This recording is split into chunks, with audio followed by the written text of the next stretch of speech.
Hey, what's up, y'all? This is your boy, Mr. Bizu, and today we're talking about reverse culture shock, and we're going to do it quickly because I think it's about to rain. Either way, it's really hot out here, so.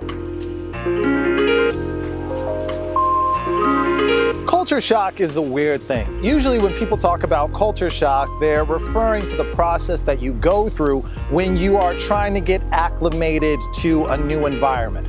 When you move to a new country or when you move to a new region, you have to get used to the way things are done over there. You'll spend the first couple of weeks, maybe even a couple of months, talking about why does everybody sound so funny? People are driving on the wrong side of the road, like people eating with sticks, I don't know what to do, what's going on? And that is a very real thing. But if you stick with it, you will get through that process and you'll have a great time. However, one of the things that isn't talked about that much is that you go through that same process when you come back home. Now, this speaks to me on a very, very real level, because altogether I have spent about 10 years abroad. I did come back home though for about a year and a half. So in my 10-year sojourn across the world, there is an 18-month gap where I came back to the States. Now, when I first left the US, this was back in 2007. Now, to give you an idea of what things were like in 2007, George Bush was the worst that the Republican Party had to offer. Kanye West was not only still black, but he was super black, super woke. People were still doing the lean with it, rock with it. Young Jock was actually making music. And Soulja Boy was the highest paid rapper in the world, right? Like, that was the world that I was leaving. So fast forward to 2012, and now all of a sudden the pound sign has become a hashtag. Everybody's on their phones, talking to each other and everything. Not only is the president black, but he got elected twice, and the clothes are a lot tighter. Like, I might as well have moved to another country when I came back to the States. I had to learn what credit was, which I still don't really know what it is, because I gotta get into debt to get out of debt to show that I'm good with debt, which is weird because nobody really even deals with debt or credit or things like that abroad, but whatever. And it was a process having to get used to life back here, you know? There were slang words that I missed. I had to change the way I dressed to a certain extent. My sister had to teach me how to tweet. It was just a very interesting experience because I didn't even think that was an experience that I should have had to have gone through, because I'm an American, you know? Like, when you go through this period, you think to yourself, why do I feel so alien in the country that I'm from, you know? Like, I should know these things.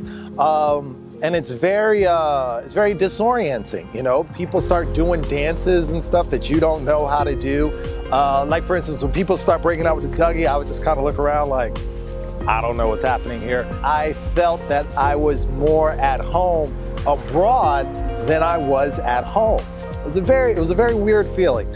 You come back home and places that you used to go to, turns out they've shut down or they've remodeled things or they've built stuff over them, you know, so now all of your old hangouts aren't the same, or sometimes you're not even there anymore, you know? So that is definitely something that you will have to go through if you leave for a long period of time and then you come back. And since a lot of people don't travel abroad and even fewer people actually stay abroad for long periods of time, it's kind of hard to connect with people, and it's kind of hard to find people that will understand your experiences. So, you know, making new friendships and networking is that much harder, because being abroad does change you in a very real way. But on the other hand, you get to be the cool person at the parties. You know, you can try some new Thai food and be like, this isn't how it's really done in Thailand, because you actually went. But at the same time, you don't want to be the douchebag that always throws the fact that you traveled in other people's faces, because, you know, nobody likes that guy, so don't be that guy. So after a year and a half, I ended up going back to China, and from there I went to Nairobi, and now I'm back home in the US, and I'm still going through that process of reverse culture shock, or just culture shock in general. I don't think there's really anything such as reverse culture shock. It's like saying reverse racism. It's not really a thing. I still don't know how to Dougie, but I do know what hashtags are, so I guess it's a step, you know, it's a slow step up.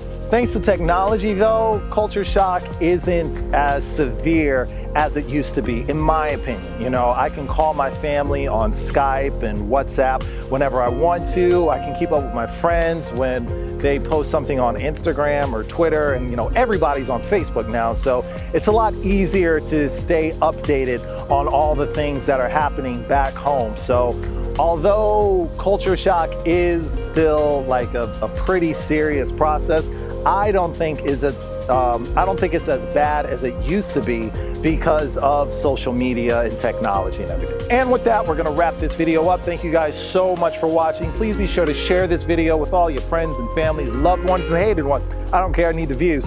And subscribe to this channel to get more videos like this.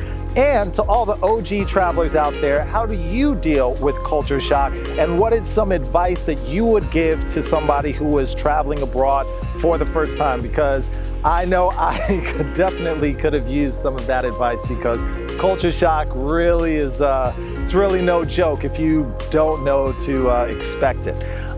With that, we'd like to thank Dienastie Eyewear for the shades and support, as always. Black in China for holding it down for Black expats in China, and the Black Expat for holding it down for expats everywhere. Follow me all over the internet at NNP Nation, that's NNP Nation. Follow me on Instagram in particular, because I put really cool pictures up. And follow the hashtag NNP in Nairobi to follow all the wacky hijinks that I get into when I go abroad. All right, y'all, we're out, and we will see you next video. Peace.